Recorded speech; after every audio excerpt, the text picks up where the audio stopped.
quite frankly, I have not paid a lot to school boards. Not really my bailiwick. And with that, just to preface, to make sure I keep within the ethics, I must tell you that I am not here as a legal representative as of yet with any of the participants. And as a member of the ABA, that is under our model ethics law. So I am not here as a legal representative to anyone. Just at this point, after being my second meeting in this board, as an irate taxpayer. So with that, members of the school board, I am here to discuss the implications of Policy 2050 as amended by the board. However, in reading the policy as amended, it remains flawed and cannot be supported when it is challenged in court.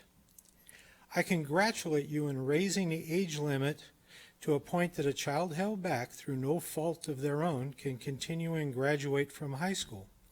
However, the policy still places those who have special needs and may take additional time to graduate into an arbitrary and capricious system that is yet undefined. Again, I strongly remind this school board that a K through 12 education has been judged by the courts at the state and federal levels to be a fundamental right. This right can only be denied if the government, like in this case, the school board, can demonstrate a compelling reason. A compelling reason is the highest level of review. And it is rare that a government body or agency can demonstrate such a compelling reason. For the testimony in the hearing in March concerning the first policy, the only reason was stated was a financial reason, specifically the cost of maintaining a student after the age of 18 in the school system. This reason was based on the cost of an individual with the highest level of special needs. This despite a state law that will provide funding if the student remains in school. Additionally, tonight's presentation that you have excess money in accounts further shows no compelling reason. The state law has effectively destroyed any shred of a compelling interest argument based on funding, and the comments by this board during tonight's discussion on things and the discussion on your previous meeting create a prima facie case.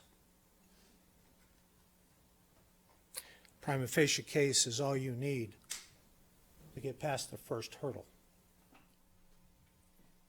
Again, these are not legal opinions, my opinions, because I represent no one.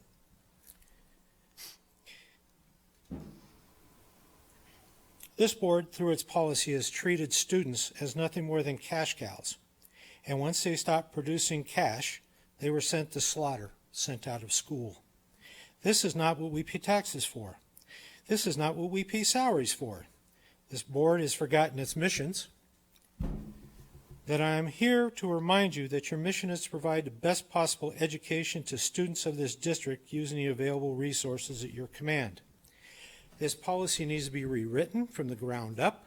Its age requirements cannot stand court challenge. The policy of an arbitrary and capricious holding back after 2 weeks of review by any teacher of a student and thus potentially denying them the ability to graduate speaks of this board's refusal to follow the law and its moral duty to educate the kids to their fullest potential. I do appreciate Mr. Upham's apology that was posted in the paper and a recognition of a situation that has been brought by this policy to light could have been handled better. However, it is blatantly clear that both the board and Mr. Upham have failed in their fiduciary duty to protect the district from potential legal liability.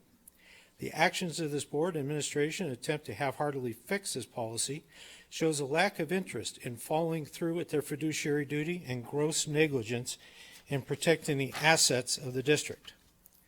I implore this school district to nullify this policy as it stands and to eliminate the language that creates an arbitrary and capricious decision-making process that lacks definition when it comes to determining which students have an educational future in the district. If the current administration continues down this path without strongly objecting, and I say strongly objecting, this would be a breach of the fiduciary duty of the administration, a breach of such a type is a breach of contract. Such a significant breach would and probably nullify any indemnity clause in such contract, subjecting the administration to personal liability. It would also create potential liability because it creates a strong case in favor of the students claiming violation of their constitutional rights to an education, violation with the American Disability Act, violation of federal, state, and educational funding acts, and additional violations at the state and federal level to include a 42 U.S.C. 1983 action based on the denial of civil rights, a potential 1985 action based on civil rights, and we can just go on and on with that. With those actions, it creates a situation where both it is personal and district liability. I implore this board to not waste limited resources on legal fees and plaintiff attorney fees and accompanying damages for lost economic and social opportunities of each student affected. I also suggest the school board go back to the implementation of the original policy and find out which students were denied an education 18 and seek some arbitrated settlement with them. Because it is clearly measurable damages. Because the Department of Education at the federal level and the state level have shown that such loss, such economic loss of each student denied to have a high school education can be shown in the differential of earning potential.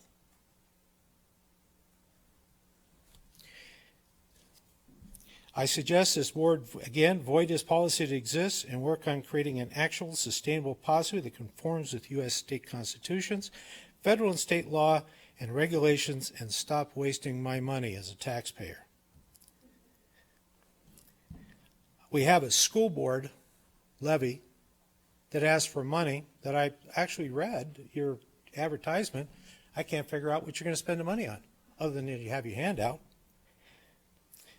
We start 9th grade cohorts and we ask for completion, but when they get kicked out of school because they've aged out, it appears you claim that they're dropouts and seek more money. 6 to 10% of the students from your school district are deficient in manufacturing. That means you have a 6 to 10% defect rate. Now, I've heard it's the textbook, it's this, it's that. I have served in the military in third world countries where kids have to cross a rope bridge that I was afraid to go through. They have textbooks dating back to the 1920s that they can add 2 plus 2, and they don't need a social curriculum. If there's a defect in the product, you don't look at the instruction manual of the equipment. You look at the person that's running the equipment. And if we can't get past 6 to 10% and we can't handle actually educating kids, then I suggest we need a few new good teachers. We also need a few good new people in the administration. So I strongly suggest this board avoid a good class action, good bunch of individual actions, because you're looking at the plaintiff side, a federal court side. You're looking at $400 an hour probably for the plaintiff attorney, plus whatever damages, which is going to be about $300,000 to $500,000 a student. And then we can look at how much assets some people have, because it'll both be for your official and individual capacities. You have no protection under state law against that.